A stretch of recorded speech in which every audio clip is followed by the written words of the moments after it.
Ads లేకుండా latest episode చూడండి.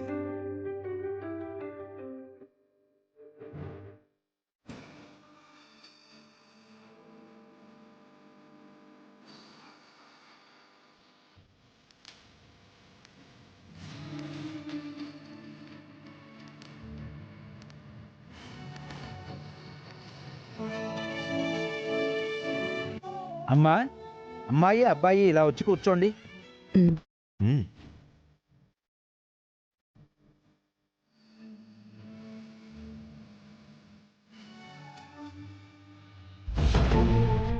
ఓం అయం ముహూర్తస్సు ముహూర్తోస్తు సుముహూర్తకాలే సూర్యాదీనాం నవానాం గ్రహాణాం అత్యంత ఆనుకూల్యత ఫలసిద్ధిరస్తు శ్రీమన్మహాగణాధిపతయే నమః.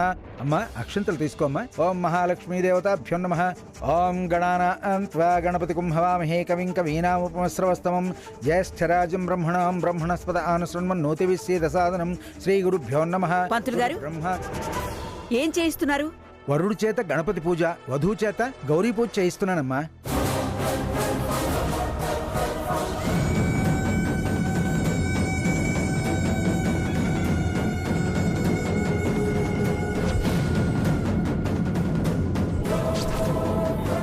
వధూవరులతో గణపతి పూజ, గౌరీ పూజ. ఏమిట్రెక్క ఇది? మాతో చెప్పిందేంటి, నువ్వు చేస్తున్నదేమిటి? ఏదైనా పూజలే కదా. నేనడుగుతున్నది పూజ తర్వాత పెళ్లి గురించి. ఏదో పూజలని రాత్రి మాతో చెప్పి ఇక్కడికి రప్పించి ఇలా గుళ్ళో నా మనవడి పెళ్లి చేయాల్సిన అవసరం ఏంటి? కులగురువులు మనం పెట్టించిన ముహూర్తం మంచిది కాదు అన్నారు.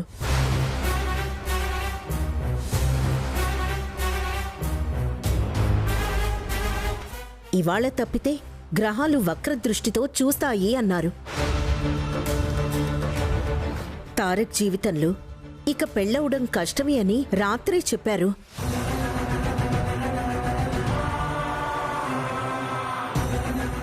ఆ విషయమే నేను మినిస్టర్ గారికి చెప్తే సరే ఉదయమే వీళ్ల పెళ్లి జరిపిద్దామన్నారు. ఆ విషయం మాకు రాత్రే చెప్పొచ్చు కదా.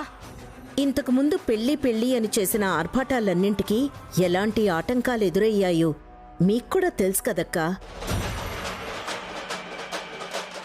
ప్రతిసారి ప్రతిబంధకాలే. వీడి పెళ్లి అనుకున్నప్పుడల్లా అపశకునాలే.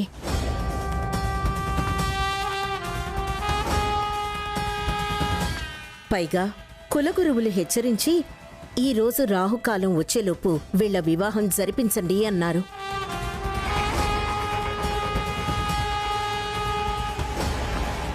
అందుకే దైవ సన్నిధిలో నిరాడంబరంగా పెళ్లి చేసి తర్వాత గ్రాండ్గా రిసెప్షన్ చేద్దామనుకున్నాను.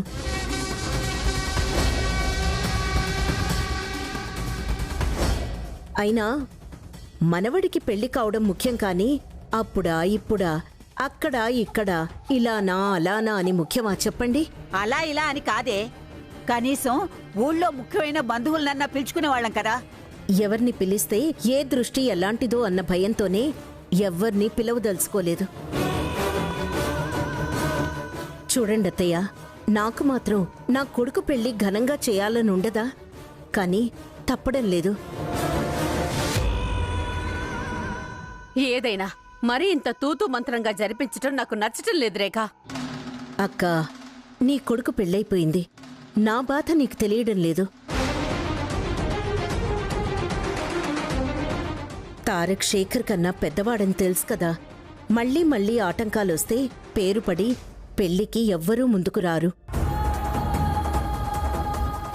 నాకు నా కొడుకు పెళ్లి, వాడి క్షేమం ముఖ్యమక్కా. నిజమే, అందరికీ వాడి పెళ్లి ముఖ్యమే. అయినా మనం ముందు మిథునతో పెళ్లి అన్నప్పుడు కులగురువు ఇలాంటివేం చెప్పలేదే. ఆ పెళ్లి జరగలేదు కదా.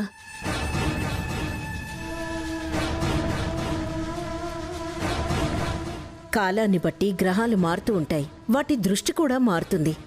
అలా మారబట్టే కదా ఆ పెళ్లి చెడిపోయింది, ఆ అమ్మాయి జైలు పాలయింది.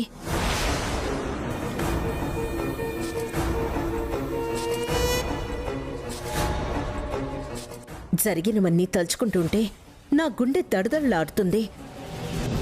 అయినా ఇప్పుడు ఈ వాదనలన్నీ అవసరమా చెప్పండి? త్వరగా పెళ్లి చేసేసి వీళ్ళ నెత్తిమీద అక్షతలు వేస్తే కీడు తొలగిపోతుంది. నేను కాస్త ప్రశాంతంగా బతకగలుగుతాను. మామ్, కులగురువులు మళ్ళీ ఎందుకు చూడాల్సి వచ్చింది? గ్రహాలు దిష్టి అని ఎందుకు చెప్పాల్సి వచ్చింది? పెళ్లి ఆగిపోయిందన్న భయంతో, మళ్లీ చరితతో పెళ్లి ముహూర్తానికి ఆటంకాలు రావద్దన్న భయంతో నేనే అడిగాన్రా.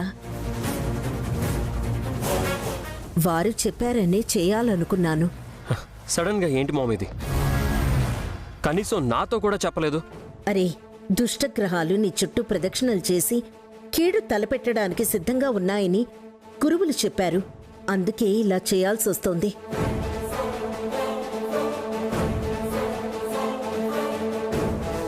తారక్, నాపై ఓ కాస్త అర్థం చేసుకోరా. నాకు మాత్రం ఇలా చేయడం ఇష్టమా? ఒక్కగానొక్క కొడుకువి, ఘనంగా చేయాలని ఉండేది కానీ తప్పడం లేదురా.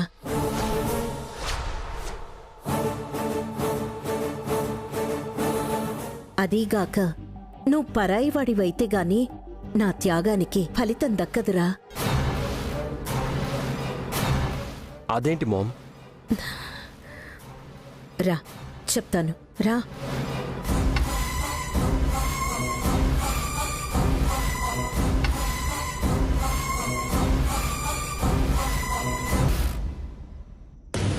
తారక్, ఎవరి సుఖ సంతోషాలు కోరి నువ్వీ పెళ్లి ఒప్పుకున్నావు?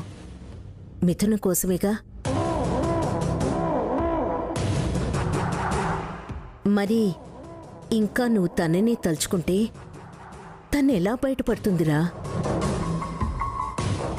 ఏదైనా త్రికరణ శుద్ధిగా ఉండాలి.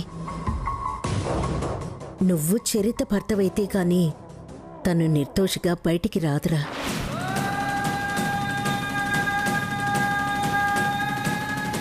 తారక్, నువ్వు నాకిష్టమే, కానీ మీ నానమ్మ పెద్దమ్మలకు చెప్తే కానీ ఈ అమ్మ నిందల పాలు కాకుండా ఉంటుంది నాన్న.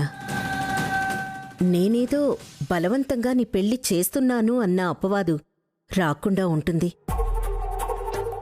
నీకన్నా చిన్నవాడి పెళ్ళయింది. అవతల గ్రహాల వక్రదృష్టి అంటున్నారు. నా మనసేమో పరిపరి విధాల కలవరపడుతోందన్నా. నీ పెళ్లి చూస్తే కాని నా మనసు కుదుట పడదు.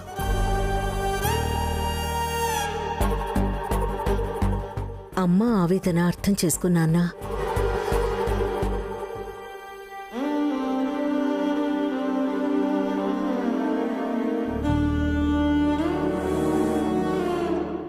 సరే అమ్మా.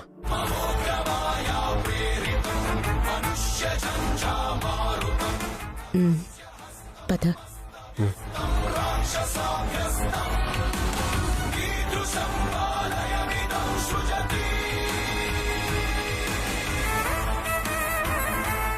నాన్నమ్మ, పెద్దమ్మ, నాకు మామ్ అంతా వివరంగా చెప్పింది. ఇలా పెళ్లి చేయడానికి కారణం కూడా చెప్పింది. నాకు ఎలాంటి అభ్యంతరం లేదు.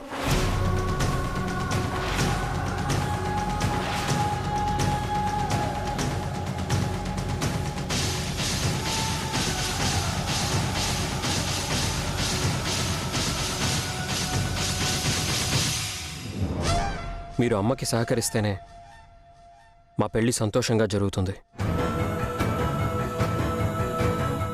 అదేమిట్రా, నీ పెళ్లికి మేమెందుకు సహకరించాం?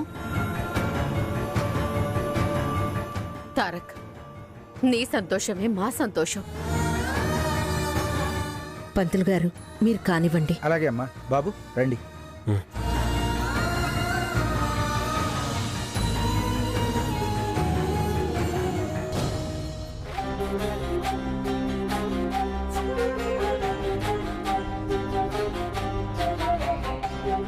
ఇలా ఇంత సడన్ గా తారక్ పెళ్లి చేయటం వెనక ఏదో కారణం ఉంది. ఈ అమ్మాయితో తారక్ పెళ్ళైతే మరి మిథున పరిస్థితి ఏంటి? చెల్లెలితోనే కలిసి కాపురానికి వస్తానన్న వైష్ణవి ఎలా కోడలిగా ఇంటికొస్తుంది? రాకపోతే శేఖర్ పరిస్థితి ఏమైపోవాలి? వాడు మళ్ళీ అనారోగ్యం పాలైతే ఎలా? మనస్ఫూర్తిగా వీడు మిథునని ప్రేమించాడు. ఇప్పుడు ఈ అమ్మాయిని పెళ్లి చేసుకుంటున్నాడు. రేపు సంతోషంగా ఉంటారా లేక ఎడమొహం పెడమొహమేనా ఏంటో. బుల్లెమ్మ రాకపోతే అన్నయ్య పెళ్ళి ఆగిపోతుందా ఏందే? నాకు అన్నయ్య సంతోషమే ముఖ్యం. ఆవిడ గారికి చెల్లెలు ఎట్టాగో నాకు మా అన్నయ్య అట్టాగే. ఓం శ్రీమన్మహాగణాధిపతయ నమః. మాంగళ్య గౌరీ దేవతాభ్యో నమః. అయం ముహూర్తస్సు ముహూర్తోస్తు.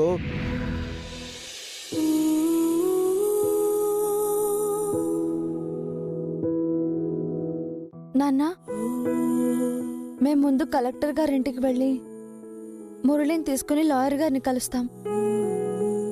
వారిని తీసుకుని కోర్టుకు వెళ్ళి మురళిని ప్రజెంట్ చేసి కేసు కొట్టేయించుకుని దీన్ని నిర్దోషిగా తీసుకొస్తాను నాన్న. జాగ్రత్తమ్మా. మేము కలెక్టర్ గారి కారులోనే వెళ్తామమ్మా. మాకేం భయం. వస్తాం నాన్న. బాయమ్మా. మిథున పద. వైశ్యం, ఏంటే? నాకు చాలా భయంగా ఉంది వైశ్యం. నిర్దోషిగా బయటపడబోయే టైంలో భయం ఏంటే? వైషు నీకు తోడుండగా భయమెందుకే? అది కాదు నాన్న, తెల్లారి గట్ల కళ్ళొచ్చింది. ఆ తర్వాత నుంచి కోడి కన్ను అదే పనిగా అదురుతోంది. కళ్ళ లేదు, కన్ను లేదు. పదవే వెళ్దాం. అమ్మా, ఆడవాళ్ళ కోడి కన్ను అదరటం అపశకునం అంటారు కదా? అవునవును అంటారు. ఊరుకో జానకి, చాదస్తపు మాటలు నువ్వును. అది అడగడం, అంటారు అని నువ్వు చెప్పడం సరిపోయింది. నాకెందుకు డౌట్ గానే ఉంది వైశ్యం. మిథున, ఈ బల్లి శకునాలు, పిల్లి శకునాలు, భయాలు మానేసేయ్. అసలు నీకు ఈ టైంలో డౌట్స్ ఏంటే? కేసు నుంచి బయటపడబోతున్నా అని సంతోషంగా ఉండాలి. పైగా ఎవరిని చంపావని కేసు ఫైల్ అయిందో ఆ మురళినే మనం కోర్టులో ప్రజెంట్ చేస్తున్నాం కదా. తారక్ గారి పెళ్లి ఆ చరిత్రతో జరుగుతుందేమో అని భయంగా ఉంది. అనుమానమే కాని అలా ఎలా జరుగుతుంది? ఎందుకైనా మంచిది ఓసారి తారక్ గారు ఎక్కడున్నారో, ఎలా ఉన్నారో ఫోన్ చేసి కనుక్కో Vaishu, please.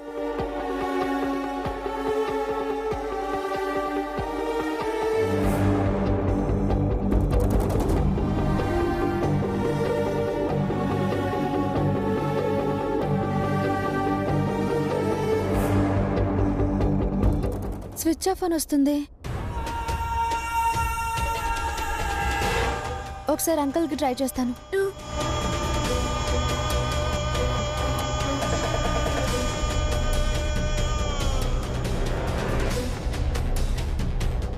Out of coverage అని వస్తుంది.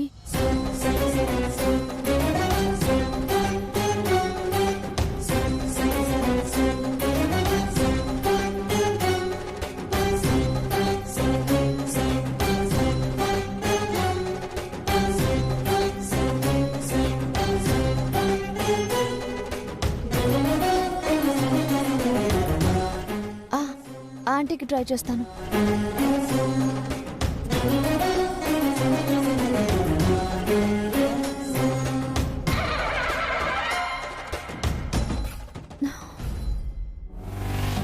ఇదేంటి? ఆంటీ, అమ్మమ్మ గారు, మాలిని, అంకుల్ అందరి ఫోన్లో అవుట్ ఆఫ్ కవరేజ్ వస్తుంది. ఏదో జరుగుతోంది వైషు. అందుకే అందరి ఫోన్లో అవుట్ ఆఫ్ సిగ్నల్లో ఉన్నాయి. వేరే ఏదైనా ఊరికి వెళ్ళి ఆ మినిస్టర్ వాళ్ళ పెళ్లి జరిపిస్తున్నాడా?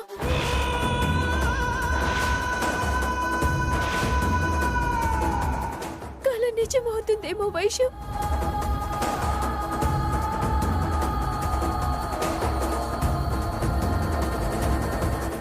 ఓం శ్రీమన్మహాగణాధిపతయ నమః. మహాలక్ష్మీదేవతాభ్యో నమః. అమ్మా, తాళిబొట్టు, పూలదండలు, మెట్టులు ఎక్కడమ్మా? అదేంటి ఇక్కడ లేవా? లేవమ్మా. శేఖర్, సినిమా కార్లు, దండలు, తాళిబొట్టు, మెట్టెలు, జ్యువెలరీ బాక్సులు అన్నీ ఉన్నాయి. కాస్త తీసుకొని రావా? అటగే సినిమా. తాళం ఇవ్వండి. ఓం హిరణ్యవర్ణాం హరిణీం సువర్ణరజతు ఇవ్వు. శ్రయాం చంద్రాం హిరణ్మయీం ఇదిగో. లక్ష్మీం జాతవేదో వెళ్ళు. మావః తాం ఆవహ జాతవేదో లక్ష్మీమనపగామినీం యస్యాం హిరణ్యం విందేయం గామశ్వం పురుషానహం. ఇప్పుడెలా వైషు? వాళ్ళ గురించి మనకెలా తెలుస్తుంది? ఏం జరుగుతుందో ఏమో. నాకు చాలా భయంగా ఉంది వైషు. అమ్మా వైష్ణవి, ఒకసారి అల్లుడు గారికి ఫోన్ చేయమ్మా. శేఖర్ గారికా? అవునమ్మా. నువ్వు వచ్చి అన్నయ్య పెళ్లిలో నా పక్కన నా భార్యగా నిలబడతావా లేదా? ఇప్పుడున్న పరిస్థితుల్లో దాన్ని వదిలి నేను రాలేనండి. నా మీద అలిగినట్టున్నారు. ఇప్పుడు ఫోన్ చేస్తే మాట్లాడతారో లేదో. అయినా వీళ్ళెవరి ఫోను కలవట్లేదు కదా. ఆయన ఫోన్ ఎలా కలుస్తుంది? ఆయన కూడా వాళ్ళతోనే ఉండుంటారు కదా. ఏంటి వైషు ఆలోచిస్తున్నావు? చెయ్యమ్మా. అమ్మా, అది ఆయన కూడా వాళ్ళతోనే ఉంటారు కదా. ఆయన ఫోన్ ఎలా కలుస్తుంది? ప్రయత్నం చేస్తే నష్టమేం లేదు కదమ్మా. కలిస్తే దీని కంగారైనా తగ్గుతుంది. ఒక్కసారి ట్రై చేయమ్మా. చెయ్యమ్మా. చెయ్యి వైషు.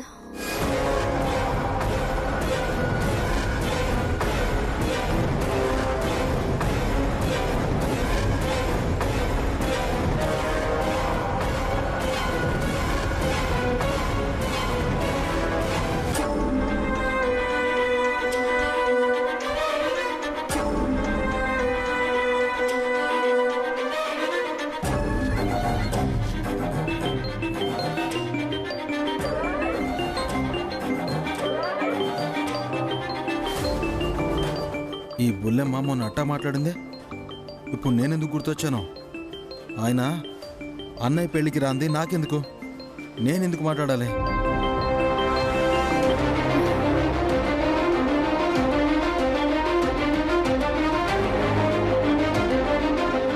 కట్ చేశారంటే నా మీద కోపంతో ఉన్నట్టున్నారు.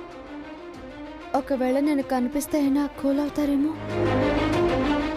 ఏమైంది వైషు? సిగ్నల్ వీక్గా ఉన్నట్టుందమ్మా. వాట్సాప్కి కాల్ చేస్తాను.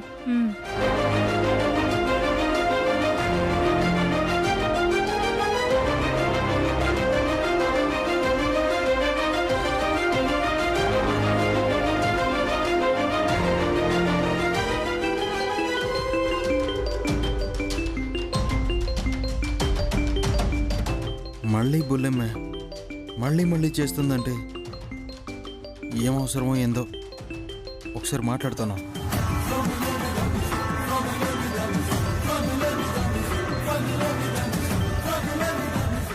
ఏంది నేను రమ్మన్నప్పుడు రాకుండా ఇప్పుడు మళ్ళీ ఫోన్ చేస్తా ఉండవు? చూడండి శేఖర్ గారు, నాకు మీ మీద ఎలాంటి కోపమూ లేదు. మీ పిలుపు కాదన్నందుకు నన్ను క్షమించండి ప్లీజ్. అయినా మనం ఎప్పటికైనా కలవాల్సిన వాళ్ళమే కదా. మీరు నా భర్త, నేను మీ భార్యని. ఒక్కసారి నా పరిస్థితుల్లో ఉండి నా చెల్లెల గురించి ఆలోచించండి. దాని బాధ అర్థం చేసుకోండి ప్లీజ్.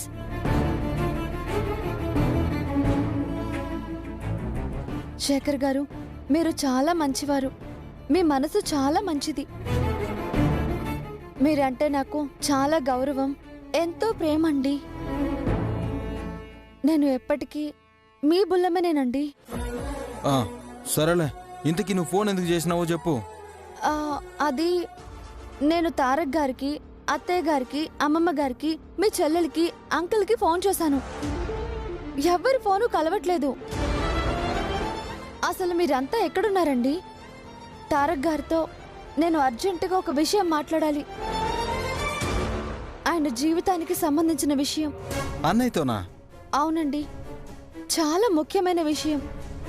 ఇప్పుడు మాట్లాడకపోతే ఆయన చాలా నష్టపోవాల్సి వస్తుంది. అన్నయ్య నష్టపోవాల్సి వస్తుందా? ఏంది బుల్లెమ్మ నువ్వు మాట్లాడేది? నాకేం అర్థం కావట్లేదు. అన్ని వివరాలు మీకు తర్వాత చెప్తాను. ముందు ఆయన ఎక్కడున్నారో చెప్పండి. మీకు అందుబాటులో ఉంటే నేను ఫోన్ చేస్తున్నానని చెప్పండి. అన్నయ్య ఇక్కడే కొండ మీద ఉన్నాడు.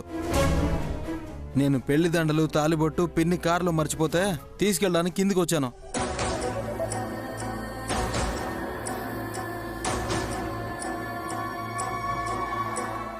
ఏంటి పెళ్లి దండలా? శేఖర్ గారు, ఎవరు పెళ్లి? ఎవరి పెళ్ళైంది బుల్లెమ్మా? అన్నయ్య పెళ్లి మినిస్టర్ గారి అమ్మాయితో కొండ మీద గుళ్ళో జరుగుతుంది కదా.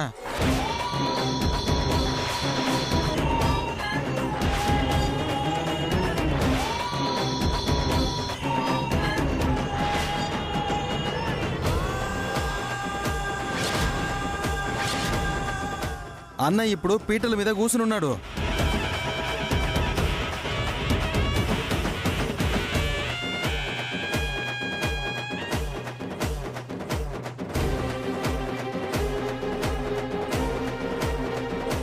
తారక్ గారి పెళ్ళేంటండి? శేఖర్ గారు, మీరు చెప్పేది నిజమా? అయినా నేను నీతో అబద్ధం ఆడతానా బుల్లెమ్మా? కావాలంటే చూడు బుల్లెమ్మా.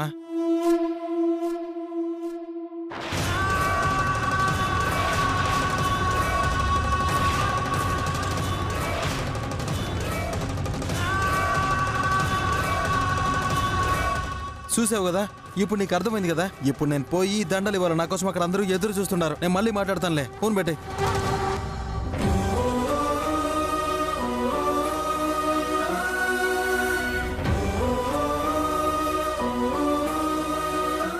ఏంటండి ఇది? వచ్చిన కళ నిజమవుతోంది వైషు. కొడుకు కన్నా ఊరికి ఆదరలేదు, అపశకునానికి ఆదరింది. అయిపోయింది, తారక్ పెళ్ళైపోతుంది.